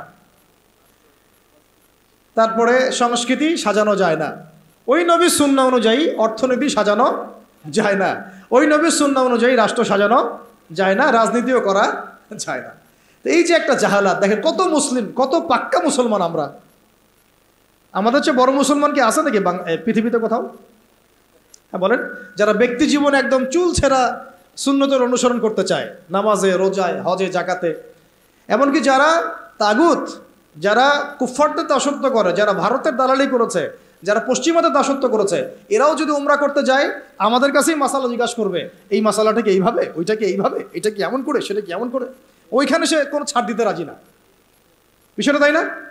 কিন্তু সেই ব্যক্তি যখন আবার অফিসে বসছে, চেয়ারে, ব্যাংকের চেয়ারে বসছে, সুদ আর সুদ, সুদ আর সুদ, সুদ আর সুদ। ওই ব্যক্তি যখন সমাজের নেতা, তখন দেখবেন দুনিয়ার সব মানবরচিত বিধান দিয়ে সে সমাজ পরিচালনা করার চেষ্টা করতেছে। ওই ব্যক্তি সাংস্কৃতিক অঙ্গনে দেখেন ভারতীয় সংস্কৃতি, বিজাতীয় সংস্কৃতি, পশ্চিমা সংস্কৃতি দাসত্ব করে। ওই ব্যক্তি আবার দেখেন রাজনীতি করতে গিয়েছে, সব ওই জাতীয়তাবাদ, না হলে ওই গণতন্ত্র, না হলে ওই কি কমিউনিজম, আর ওই যে তথাকথিত একটা আছে ধর্মনিরপেক্ষতাবাদ। 4 ধর্ম মিলেই এক। নাউযুবিল্লাহি মিন যালিক। তো এগুলো নিয়ে, এই মতবাদগুলো নিয়ে আরেকদিন কথা বলবো ইনশাআল্লাহ। এগুলো প্রত্যেকটা মতবাদের মধ্যেই মারাত্মক রকমের কিছু কিছু কুফর আছে এবং শিরক আছে। আর ডেমোক্রেসি বলতে তারা যেটা বুঝাচ্ছে, আর প্রকৃত ডেমোক্রেসি আসলে এমন নয়। তারা যেটা চর্চা করছে এটা হচ্ছে একটা তথাকথিত গণতন্ত্র, এটা প্রকৃত গণতন্ত্র নয়। যদি আপনি প্রকৃত গণতন্ত্রের উদাহরণ নিতে চান, যে জনগণের উপর ন্যায় বিচার করা হবে, তাদের অধিকার নিশ্চিত করা হবে, তাহলে সবচেয়ে জাজল্যমান দৃষ্টান্ত হচ্ছে মদিনা রাষ্ট্র, নবী সাল্লাল্লাহু আলাইহি ওয়াসাল্লামের মদিনা রাষ্ট্র। ওখানে কি জনগণের উপর জুলুম হয়েছে? জনগণ মত প্রকাশ করে নাই, মত প্রকাশে স্বাধীন ছিল না। এমনকি উমর রাদিয়াল্লাহু আনহুর মতো মানুষ দাঁড়িয়ে খুতবা দিচ্ছেন, একজন মিম্বরের সামনে থেকে বলে বসলেন যে আপনার গায়ে 2টা জামা কেন, আমাদের গায়ে একটা জামা। আপনি আগে অ্যান্সার দেন, জবাব দেন যে আপনার গায়ে 2টা জামা কিভাবে আসলো, তারপরে খুতবা শুরু করেন, তারপরে খুতবা শুনবো। এইরকম কি আমাদের রাষ্ট্রের মধ্যে সম্ভব? গণতন্ত্র যদি বলতে চান তাহলে ওমর রাদিয়াল্লাহু আনহুর এই স্টেটমেন্ট শুনেন। তিনি বলেছিলেন যে ইরাকের ফোরাত নদীর তীরেও যদি কোনো ছাগলের বাচ্চা যদি না খেয়ে মারা যায়, আমি ওমর ভয় করি যে আল্লাহ পাক কিয়ামতের দিন আমাকে জবাবদিহি করাবে। তাহলে কোনটাকে আপনি গণতন্ত্র বলছেন, কোনটাকে ইনসাফ বলছেন? পৃথিবীর কোনো অমুসলিম পর্যন্ত অস্বীকার করতে পারবে না উমর রাদিয়াল্লাহু আনহুর 10 বছরের খেলাফত ছিল বিশ্বের শ্রেষ্ঠ শাসন ব্যবস্থার একটা। কেউ অস্বীকার করতে পারবে? তারপরেও সেটা আমরা মানছি, খাতা কলমে লিখছি, পরীক্ষা পাশের জন্য লিখছি, বাস্তবে কোনো ইমপ্লিমেন্ট নাই। ইমপ্লিমেন্টের প্রশ্ন আসলেই ভয় দেখানো হয়, আরে আমেরিকা তেরে আসবে, আরে ইসরায়েল কি বলবে, ভারত আমাদের উপর খেপে যাবে। আমাদের সাথে আল্লাহ আছেন, আমাদের সাথে রাসূলের সুন্নাহ আছে, আর আমরা তো জীবন দেওয়ার জন্যই জন্ম নিয়েছি। আমরা তো একটা শাহাদাতের জন্য সারা দিন রাত দোয়া করতে থাকি আল্লাহর কাছে। তাহলে কাকে ভয় পাচ্ছি আমরা? আর যাদের সাথে আল্লাহ থাকে তাদেরকে কোনো শক্তি কি পরাজিত করতে পারে? ওই রোমানদেরকে মুসলিমরা রাসূল সাল্লাল্লাহু আলাইহি ওয়াসাল্লামের যুগের পরে পরাজিত করে নাই? মুতার যুদ্ধে, ইয়ারমুকের যুদ্ধে ওই পারস্যের সম্প্রদায়কে খালিদ বিন ওয়ালিদ রাদিয়াল্লাহু আনহু, সাদ ইবনে আবি ওয়াক্কাস তারা পরাজিত করেন নাই? তাহলে কাদেরকে ভয় করি আমরা? এই মুশরিকদের কথা বলছেন? ওই দালালরা ছাড়া, তাদের অভ্যন্তরীণ দালালরা ছাড়া তারা আমাদের কিছুই করতে পারবে না। অভ্যন্তরীণ দালালরা ছাড়া তারা আমাদের কিছুই করতে পারবে না। আমাদের দুশ্চিন্তার জায়গা কাফেরদের না, আমাদের দুশ্চিন্তার জায়গা হচ্ছে মুনাফিকরা। আমাদের দুশ্চিন্তার জায়গা কুফাররা নয়, বরং আমাদের দুশ্চিন্তার জায়গা কোনটা? মুনাফিকরা। এই মুনাফিক মুক্ত, দালাল মুক্ত সমাজটা গড়েন, দেখবেন যে ইসলামী শরিয়া অর্ধেক কায়েম হয়ে গেছে ইনশাআল্লাহ। কিন্তু এটাও তো আমরা ব্যর্থ হলাম। এখন পর্যন্ত দেখছি যে সব জায়গায় তারা ঘুরে বেড়াচ্ছে, তাই না? সবার আগে উচিত ছিল এই কিসাসগুলো বাস্তবায়ন করা। তো কিসাস শব্দই তো মানুষ শুনে নাই, বুঝে না, জানে না। নামাজ জিজ্ঞাসা করলে নামাজ বুঝে, রোজা বললে রোজা বুঝে, সওম বললে সওম বুঝে, যাকাত হয়তো বুঝে কিছুটা, সালাত বুঝে, তারাবি বুঝে, কিসাস বুঝে না। কিসাস মানে মুগ্ধকে যে হত্যা করেছে তাকেও হত্যা করতে হবে, নাম কিসাস। এই ভাষায় কথা বলা দরকার ছিল আমাদের। খুনের বিচার এইসব শব্দ বাদ দেন, শব্দগত বিপ্লবের দরকার, শব্দগত বিপ্লবের দরকার আছে, ভাষাগত আদর্শের বিপ্লবের দরকার আছে। ওরা একটা শব্দ বলবে, আমাদেরকে কাউন্টার শব্দ বলতে হবে। ওরা যদি বলে আমরা ধর্মান্ধ, আমাদেরকে বলতে হবে এরা হচ্ছে সেকুলার অন্ধ, এরা নাস্তিক অন্ধ, এরা বামান্ধ। ওরা যদি আমাদেরকে মৌলবাদী বলে, আমরা ওদেরকে কাউন্টার শব্দ প্রয়োগ করব। ওরা আমাদেরকে বলে কি বলে, আর কি শব্দ বলে বলেন? হ্যাঁ, জঙ্গি টঙ্গি বলে, আমরা বলবো এরা দালাল। এরা কি? এরা দালাল। ওরা যদি কাউকে জঙ্গি বলে, আমরা বলবো সে মুজাহিদ। সে কি? মুজাহিদ। ওরা যদি বলে ইসলামী আইন সেগুলো শেখেলে, আমরা বলবো ইসলাম চির আধুনিক, ইসলাম চির আধুনিক। ওরা বলেছে আমাদেরকে যে হত্যার বিচার, তো হত্যার বিচার শব্দ তো অতটা মনের মধ্যে আঘাত করে না। কিসাস শব্দ আঘাত করে। কিসাস আল্লাহর দেওয়া শব্দ। চোখের বদলে চোখ, দাঁতের বদলে দাঁত, জানের বদলে জান। এটা কি বাস্তবায়িত হয়েছে? আপনারাই বলেন তো, এই জুলাই বিপ্লবের পরেও কি হয়েছে? অথচ আমরা গতকালকে নিউজে দেখলাম সিরিয়াতে কয়দিন আগে একটা ঘটনা ঘটেছে, দেখলেন না? যে সিরিয়ার বাশার আল আসাদ এর পতন ঘটিয়ে মুজাহিদ ভাইরা সেখানে গিয়েছে এবং সেটা আলহামদুলিল্লাহ সেটাকে আবার পুনরুদ্ধার করতে সক্ষম হয়েছে।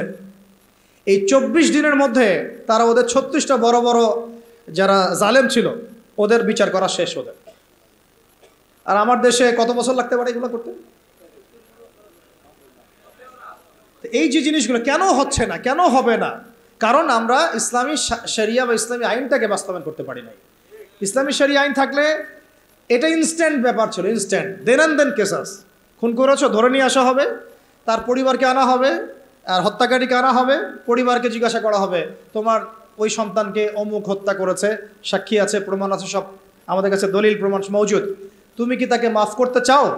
তুমি কি তাকে মাফ করে মুক্তিপণ নিতে চাও, না তার কেসাস চাও? দুটো অপশন দেওয়া হবে। যদি পরিবার বলে যে আমি মুক্তিপণ চাই, আমাকে 100 উটের মূল্য দিলে হবে বা এটা, তাহলে ওই ব্যক্তির বেঁচে থাকার সুযোগ আছে, ও ছাড়া পেয়ে গেল। যে খুন করেছে সে মাফ পেয়ে গেল, কারণ পরিবার তাকে মাফ করে দিয়েছে। অনেক ঘটনা এমনও ঘটেছে যে হ্যাঁ আমি তাকে মাফ করব যদি সে কোরআনে হাফেজ হয়, তাহলে জেলখানায় গিয়েছে, পুরো কোরআন হিফজ করেছে, তারপর সে ছাড়া পেয়েছে। এমন ঘটনা ঘটেছে ইসলামী শরিয়ার মধ্যে। আর যদি সে বলে না আমি আমার ছেলের বিচার চাই, কেসাস চাই, যেভাবে আমার ছেলেকে হত্যা করা হয়েছে ঠিক সেইভাবে আমি তার কেসাস চাই, ওইভাবেই ইসলামী আদালত তার কেসাস বাস্তবায়ন করবে। একেবারে কোর্ট মার্শাল শেষ, এত সময় লাগে না। চুরি করেছে প্রমাণিত হলে জুমার নামাজ শেষ, চোরদেরকে সামনে রাখা হবে, চোখ বন্ধ করে চোখ বেঁধে ফেলা হবে, হাত রাখা হবে, বাকি যারা ল বাস্তবায়ন করবেন তারা থাকবেন, উপস্থিত কিছু জনতাও থাকবে। ইনস্ট্যান্ট কবজি পর্যন্ত হাত কেটে ফেলা হবে, চোরের বিধান শেষ। জনগণ দেখলো চুরি করলে এই বিধান, আরও কি চুরি বাড়বে না কমবে? নিশ্চয়ই বাড়বে। কি মনে হয় আপনাদের? জেনা করেছে, যেটা জেনা একদম কমন আমাদের সমাজে, জেনা রন্ধ্রে রন্ধ্রে ঢুকে দেওয়া হয়েছে। কি স্কুলে, কি কলেজে, কি ইউনিভার্সিটিতে খালি জেনা আর জেনা। এটার শাস্তি 100 বেত্রাঘাত, তাও জনসমক্ষে। প্রমাণিত হয় অবিবাহিত 100 বেত্রাঘাত জনসমক্ষে। আর যদি বিবাহিত হয়, এই যে পরকিয়া, দেবর ভাবি শালী চলতেছে না, এগুলা কম না বেশি বলেন? প্রচুর আশঙ্কাজনক। এগুলোর বিচার হচ্ছে কোমর পর্যন্ত মাটিতে পুঁতে রজম করা, পাথর নিক্ষেপ করে হত্যা করা। আল্লাহর নবী সাল্লাল্লাহু আলাইহি ওয়াসাল্লাম নিজে এগুলো করেছেন, নিজে। তো এই সুন্নাহগুলো কথা জাদুঘরে থাকবে? যদি ইসলামী রাষ্ট্র ব্যবস্থায় শরিয়া পর্যন্ত আমরা যেতে না পারি, এগুলোর বাস্তবায়ন কখনোই হবে না, কখনোই হবে না। এগুলো কোরআনেই থাকবে, হাদিসেই থাকবে, পাতার মধ্যে পড়েই থাকবে, আমরা বাস্তবায়ন করতে পারবো না। আর বাস্তবায়িত না হলে সমাজ কখনোই পাপমুক্ত এবং জুলুমমুক্ত হবে না কখনো। দেখলাম তো আমরা বিগত 50, 60, 70 বছরে যতগুলো মতবাদ আসছে, কোনো মতবাদ এই সমাজটাকে পরিপূর্ণ সংস্কার করতে পারে নাই, রাষ্ট্র সংস্কার করতে পারে নাই, এমনকি দুর্নীতি পর্যন্ত দূর করতে পারে নাই। উপর থেকে নিচ পর্যন্ত দুর্নীতিগ্রস্ত লোক দিয়ে ভর্তি আছে, উপর থেকে নিচ পর্যন্ত। কি মানে কি এমপি, কি মন্ত্রী, কি আমলা, কি বিচারক, কি এসপি, কি ডিসি, দেখবেন উপর থেকে নিচ পর্যন্ত এমন কোনো সেকশন নাই যেখানে দুর্নীতি হয় নাই। এবং এটা তারাও জানে, এবং এটা তারাও জানে যারা করছে এবং করেছে। তারপরেও ওই যে আমাদের একটা গা সয়ে নেওয়া স্বভাব আছে, আমাদের জাতিগত একটা মারাত্মক স্বভাব হচ্ছে বদ স্বভাব, সেটা হলো আমরা সব কিছুকে স্বাভাবিক করে ফেলি। একটা সময় সুদ খাইলে মানুষ লজ্জা পাইতো, এখন স্বাভাবিক হয়ে গেছে। জেনা করতো মানুষ লজ্জা পাইতো, মানুষ জানলে কি হবে, এখন ওপেন ঘুরে বেড়াচ্ছে মানুষ এগুলো। একটা সময় মদ খাইলে মানুষের চক্ষু লজ্জা কাজ করতো, এখন দেখেন মদের বোতল হাতে নিয়ে নিয়ে মানুষ ঘুরতেছে, চিপায় চুপায় মদ খাচ্ছে। একটা সময় কেউ যদি বলতো যে এটা সমকামী, ছেলে ছেলে জেনা করে, মানুষ তো আটকে উঠতো, সুবহানাল্লাহ ইন্না লিল্লাহ নাউযুবিল্লাহ, এটা কেমন? এখন দেখেন ওরা অধিকার চাচ্ছে। কি আপনারা হাসতেছেন? LGBTQ মানে কি? LGBTQ মানে সমকামিতাকে প্রমোট করা হবে। আর যদি এই এক তাগুত গিয়ে আরেকটা তাগুত আসে, আমি 80% নিশ্চিত এটা বাস্তবায়িত হয়ে যাবে, ইল্লা মাশাআল্লাহ, ইল্লা মাশাআল্লাহ।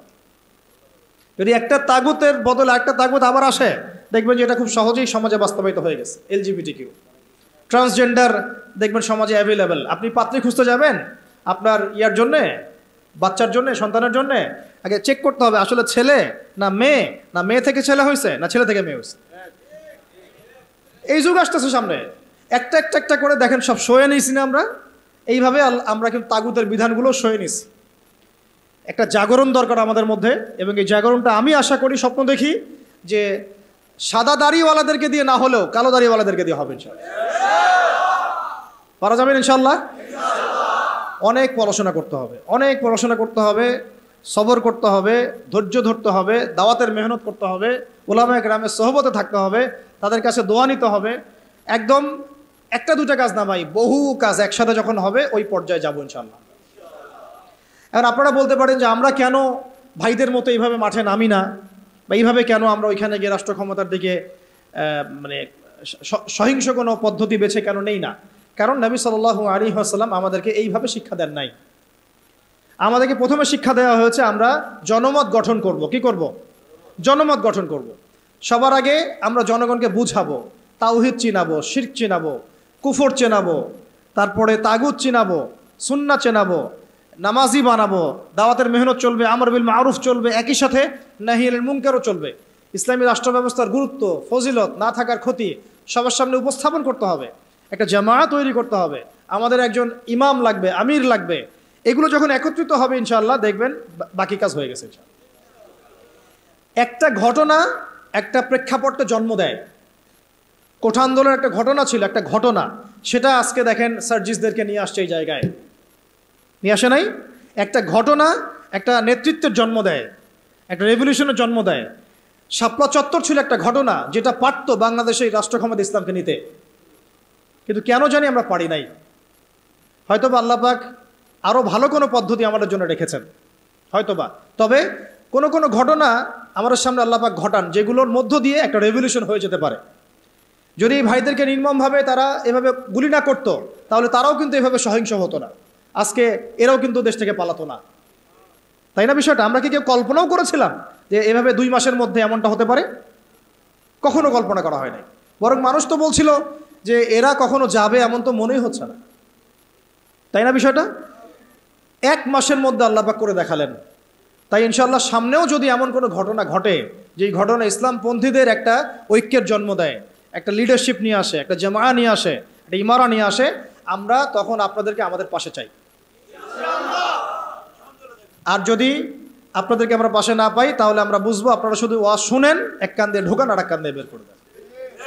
এইভাবে এইরকম অডিয়েন্স আমরা চাই না। আমি শুরুতে একটা কথা বলছি, ইসলামী রাষ্ট্র কায়েম করা চারটাখানি কথা না, আর এটা গরু ছাগলদেরকে দিয়ে হবে না। এটার জন্য সাহসী, বুদ্ধিদীপ্ত এবং একটা জজবাওয়ালা তরুণ প্রজন্ম দরকার। আবেগও থাকতে হবে আমাদের। অনেকে বলে যেটা আবেগই কথা না, আবেগও থাকতে হবে। কারণ অনেক সময় আবেগ মানুষকে সাহসী ভূমিকা রাখার ব্যাপারে সহায়তা করে। যদি আমরা যদি মাঠে থাকি, মাঠ মানে আবার ফেসবুক না। আপনি 1 মাস ফেসবুক চালায়েন না, একটা পোস্টও দিয়েন না, মানুষ বলবে যে আপনি তো মাঠে নাই, আপনাকে যে হুজুর মাঠে দেখি না। মানে তাদের কাছে মাঠ মানে কি? ফেসবুক। আমি মাঠ মানে বুঝাচ্ছি ময়দান মানে এই রুট লেভেল পর্যন্ত, টপ থেকে রুট লেভেল পর্যন্ত আমাদেরকে থাকতে হবে। মসজিদে, মাদ্রাসায়, মক্তবে, সংগঠনে, অ্যাসোসিয়েশনে, এই মিটিংয়ে, সিম্পোজিয়ামে, তালিমে, দার্সে, সব জায়গায়। এটা মাঠ মানে শুধু ফেসবুক না। কথা বুঝতে পারছি ভাই? তো ইনশাল্লাহ আমরা যদি এইভাবে মাঠে থাকি, আপনারা যদি আমাদের সাথে থাকেন, ইনশাল্লাহ বাংলাদেশে ইসলামপন্থীদেরকে টক্কর দিয়ে কারো ক্ষমতা নেই রাষ্ট্র ক্ষমতা যায়। আর আমরা যদি ওই সুযোগটা আরেকবার দেই তাদেরকে, আমরা যদি এই সুযোগটা তাদেরকে আরেকবার করে দেই, একটাও বাকি রাখবে না, তারা একটাকেও বাকি রাখবে না, একটাকেও বাকি রাখবে না। এবার যদি তারা কেউ আসতে পারে, তাদের এর জায়গায় যদি কোনো গভর্নমেন্টও আসে, তবুও আমাদের একটাকেও বাকি রাখবে না। তাই কোনো স্পেস তাদেরকে দেওয়া যাবে না, সুযোগ নাই। এখন আমাদেরকে ওই জায়গায় যেতে হবে। আল্লাহ পাক আমাদের যাওয়ার তৌফিক দান করেন। এখন লম্বা হয়ে যাচ্ছে, আর 2টা পয়েন্ট বলে আমি শেষ করবো। ধৈর্য আছে কি? আর 3টা পয়েন্ট। একটা হচ্ছে এই রাষ্ট্র ব্যবস্থাটা আমাদের নবীজি করে দিয়ে গেছেন না যান নাই? তাহলে আমাদের সামনে নবী সাল্লাল্লাহু আলাইহি ওয়াসাল্লামের দেয়া পথ পদ্ধতি আছে কি নাই? আছে। আর আমরা একটু জানি, কয়েকটা পয়েন্ট জানি যে এটার ফজিলত কী কী হতে পারে। আমি কয়েকটা পয়েন্ট বলতেছি। দেখেন, ইসলামী রাষ্ট্র ব্যবস্থা থাকলে আমরা আল্লাহর জমিনে আল্লাহর কোরআনের আইনগুলো বাস্তবায়ন করতে পারবো, 1 নাম্বার, তাই না? আর এটা কত বড় ইবাদত সেটা উলামায়ে কেরামদের কাছ থেকে জেনে নিয়েন। এটা যে কত বড় একটা ইবাদত যে আল্লাহর জমিনে আল্লাহর বিধান চলতেছে, এটার যে সামাজিক ফজিলত এটা বলে শেষ করা যাবে না। 2 নাম্বার, সমাজে আমরা সর্বপ্রথম নামাজ কায়েম করতে পারবো। নামাজ কি কায়েম আছে? ঐচ্ছিক, পড়লে পড়েন, না পড়লে নাই, তাই না? কিন্তু মাস্ক আপনাকে পড়া লাগবে করোনা হইলে, তাই না? বিষয়টা সরকার বলবে মাস্ক পড়তে হবে, না হলে তো জরিমানা। কিন্তু আপনি নামাজ বাধ্যতামূলক মুসলিমদের করা হচ্ছে না। কিন্তু ইসলামী শাসন ব্যবস্থা থাকলে নামাজ বাধ্যতামূলক, মুসলিমদের কথা বলছি, বালেগ যারা নামাজের যোগ্য হয়েছেন। তারপরে পর্দার বিধানটাকে আমরা বাস্তবায়ন করতে পারব।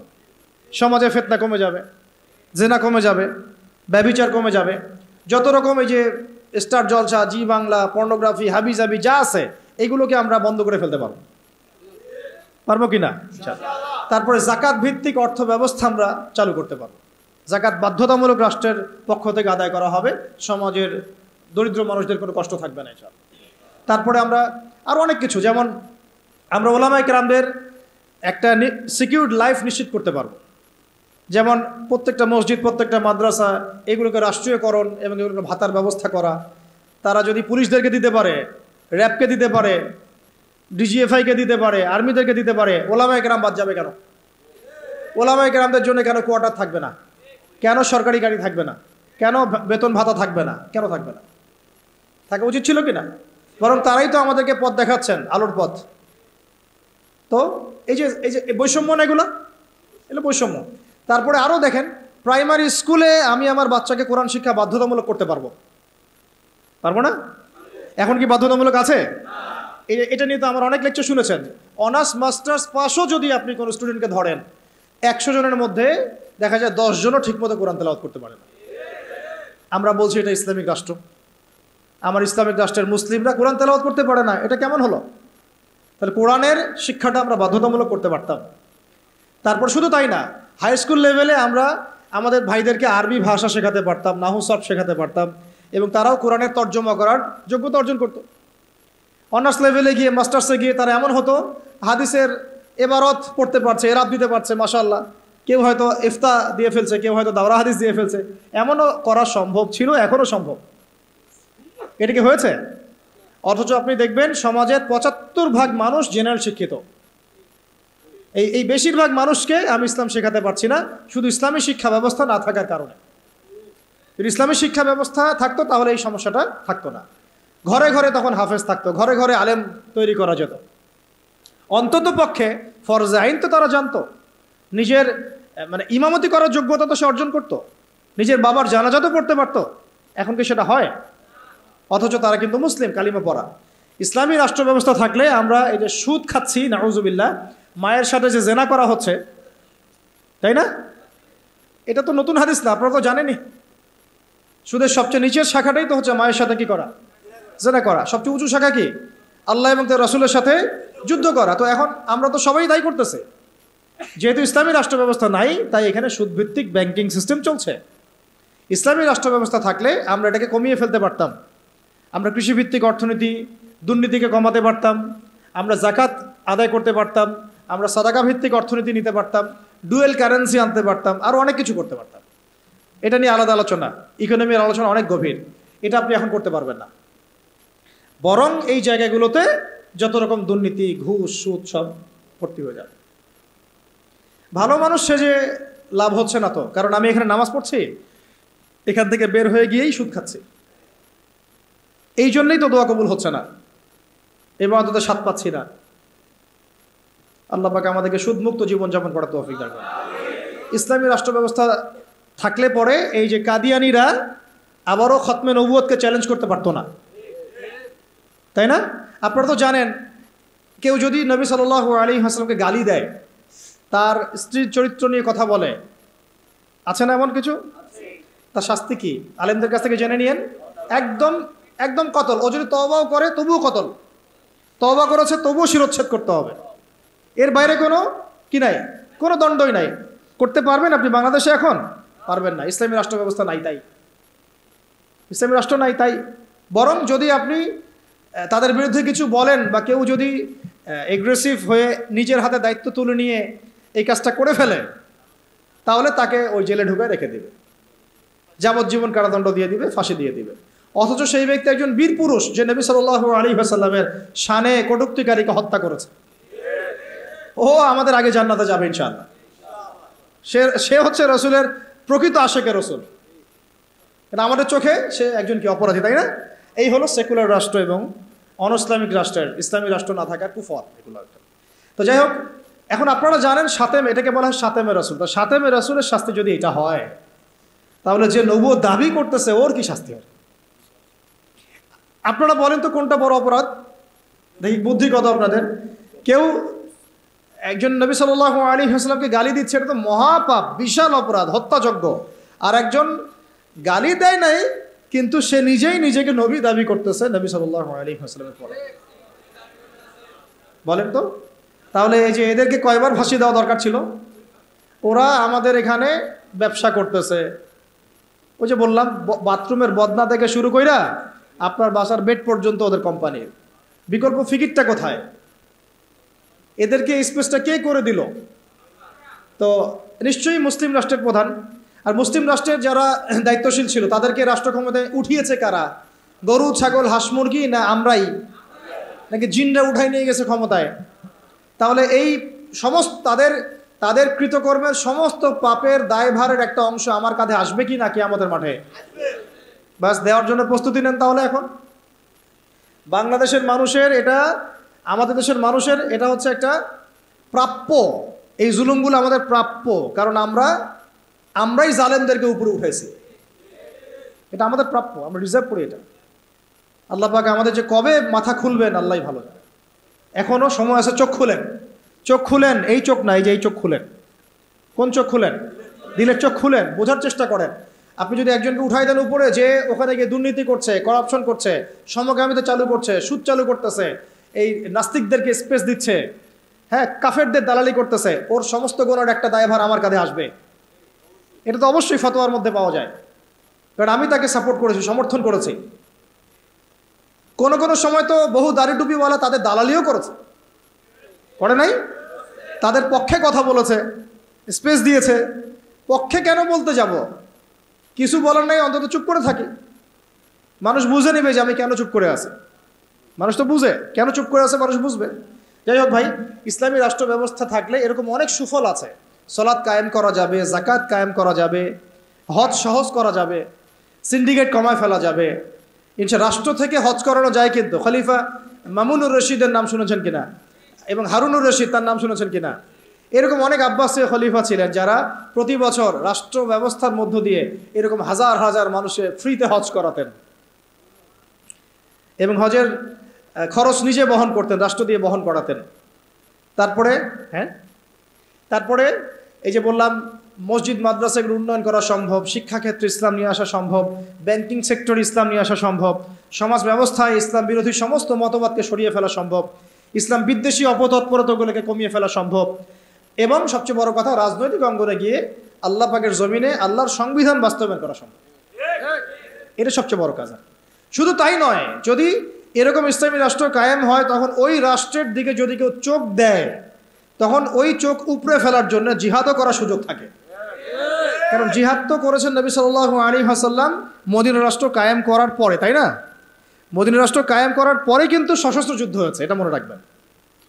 মদিনা রাষ্ট্রটা কায়েম হয়ে যাওয়ার পরে কিন্তু একটা সশস্ত্র যুদ্ধ হয়েছে, গাজওয়া হয়েছে, সারিয়া হয়েছে, বদর, উহুদ, খন্দক, এগুলো হয়েছে। মক্কাতে কিন্তু এই যুদ্ধটা হয় নাই। মক্কায় হয়েছিল? মক্কায় কিন্তু যুদ্ধটা হয় নাই। মদিনায় হিজরত করে যাওয়ার পরে সেখানে তিনি রাষ্ট্র গঠন করেছেন, সামরিক বাহিনী শক্তিশালী করেছেন, অস্ত্রশস্ত্র নির্মাণ করেছেন, রাষ্ট্রের নিরাপত্তার স্বার্থে সারিয়া অভিযান হয়েছে। এরপরে কাফেরদের উপর আক্রমণগুলো হয়েছে। আর যদি কোনো কাফের আক্রমণ করতে আসতো, আমরা একদম উচিত শিক্ষা দিয়ে পাঠাইতাম ওদেরকে।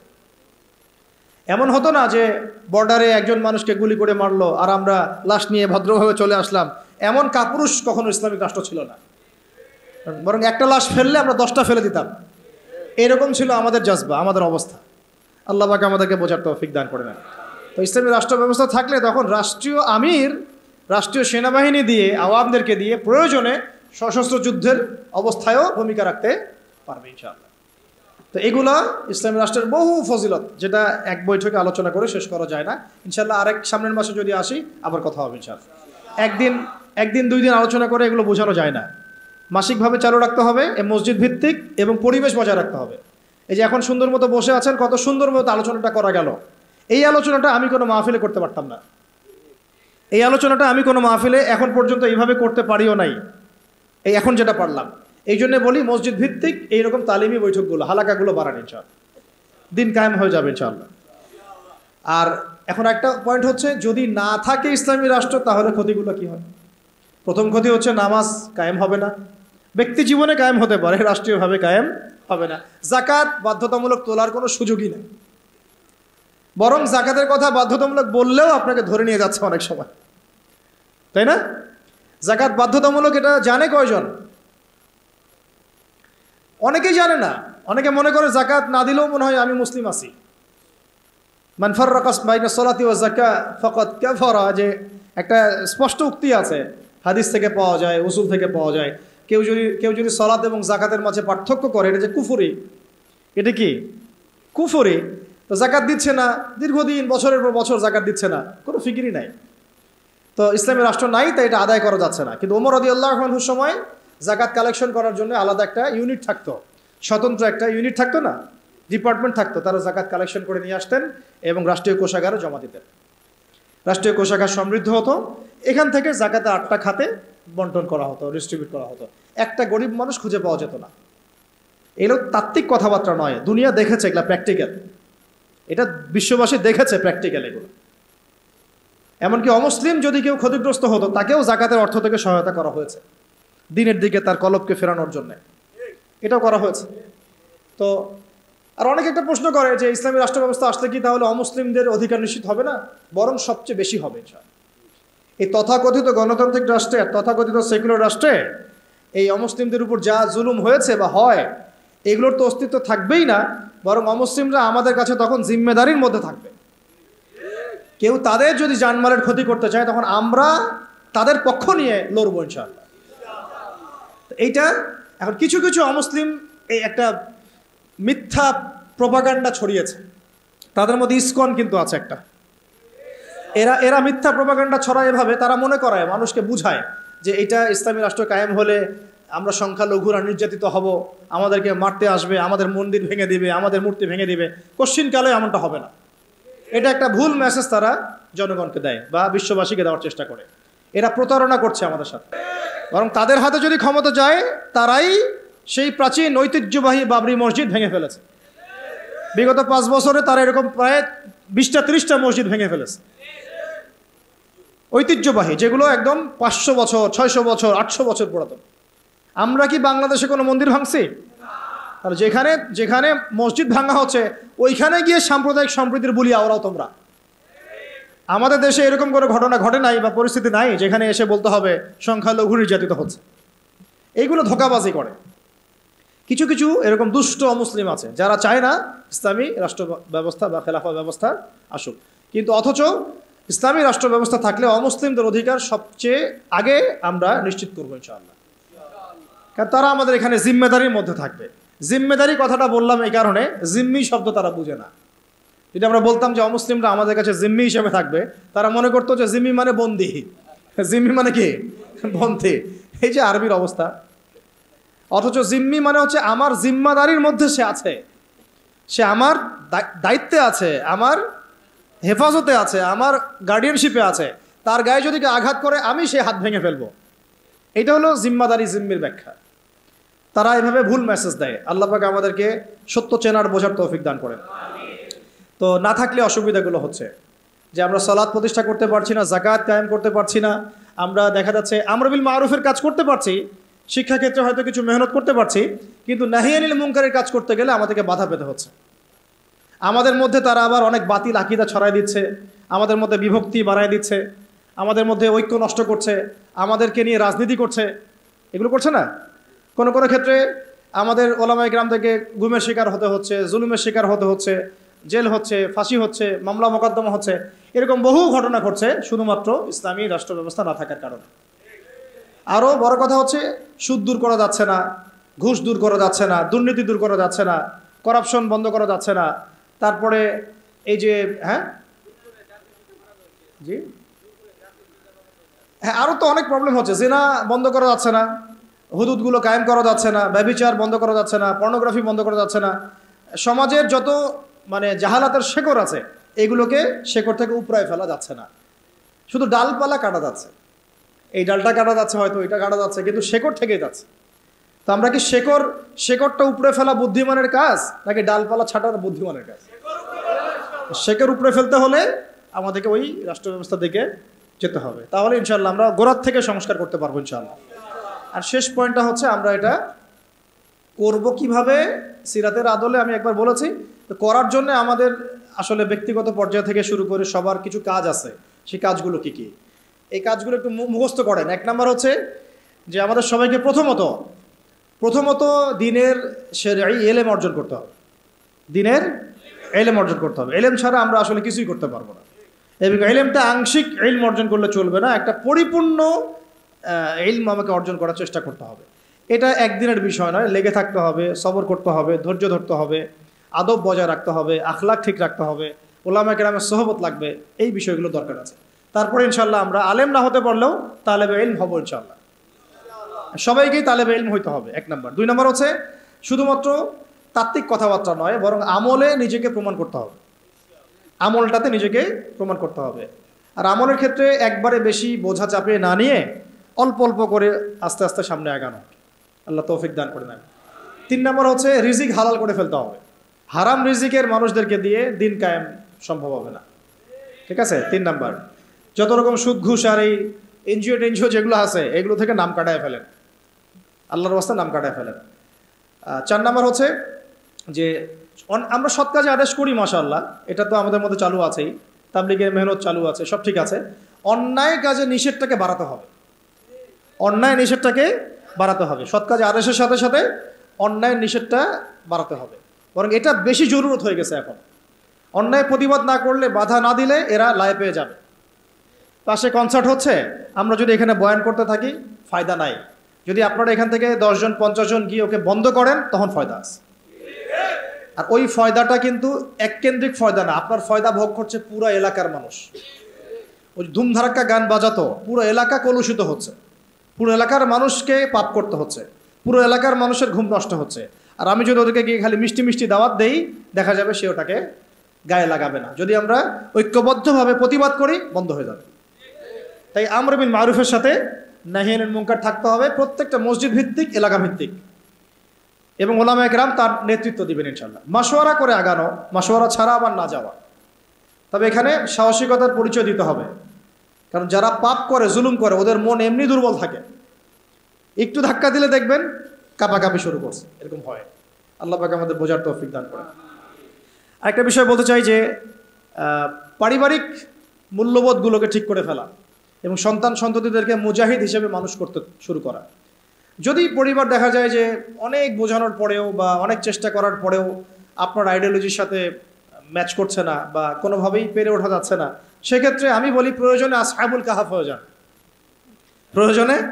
প্রয়োজনে আসহাবুল কাহাফ হয়ে যান, তারপরেও নিজের লক্ষ্য থেকে বিচ্যুত হবেন না। বাচ্চাদেরকে একদম ডিনামাইট করে আগামী দিনের ওমর, হামজা, খালিদের মতো মানুষ করতে হবে, ঠিক আছে? একদম তাদেরকে নিয়ে কোনো ছাড় দেওয়ার কোনো সুযোগ নাই। নিজের ঘরটা হবে একটা ইসলামী রাষ্ট্র, মানে আপনার ঘরই একটা রাষ্ট্র, ওইখানে আপনার হুকুম চলে। কার হুকুম চলে? আল্লাহর হুকুম চলে, রাসূলের হুকুম চলে, এবং আপনি তার প্রতিনিধি। আপনি হচ্ছেন আপনার ঘরে আল্লাহর খলিফা, ঠিক আছে কথা? এরপরে প্রয়োজন হচ্ছে ওলামায়ে কেরামদের ঐক্য, যেটা নিয়ে আমরা বারবার কথা বলছি। ইনশাআল্লাহ এই ঐক্য হয়ে যাবে ইনশাআল্লাহ। ওলামায়ে কেরাম তো সব বুঝেনি মাশাআল্লাহ। কিছু বিষয় থাকে, এটা হয়তো মনস্তাত্ত্বিক কিছু বিষয় থাকতে পারে, আবার কখনো কখনো ভুল বোঝাবুঝি হয়, কখনো কখনো হতে পারে যে অনলাইনের কারণে একটা ফিতনা ক্রিয়েট হয়। হয়তো দুজনের সাথে কোনো খারাপ সম্পর্ক নাই, কিন্তু অনলাইনের কারণে, ইউটিউবিং, ফেসবুকিংয়ের কারণে দূরত্ব সৃষ্টি হয়ে গেছে। এমন হয় না? এই জন্য এদেরকে নিয়ন্ত্রণ করতে হবে। এটা বলতে ভুলে গেছিলাম, মিডিয়া নিয়ন্ত্রণ করতে হবে। মিডিয়া নিয়ন্ত্রণ না করলে আপনি দিন কায়েম করতে পারবেন না। মিডিয়াগুলোকে কন্ট্রোল করতে হবে এবং আমাদের স্বতন্ত্র মিডিয়া তৈরি করতে হবে। আর এই পশ্চিমা মিডিয়া, সেকুলার মিডিয়াগুলোর এই দিক থেকে চোখ ফিরিয়ে নিতে হবে। এদের কথা শোনা যাবে না, এদের কথা শোনাও যাবে না, এদের পত্রিকা পড়াও যাবে না।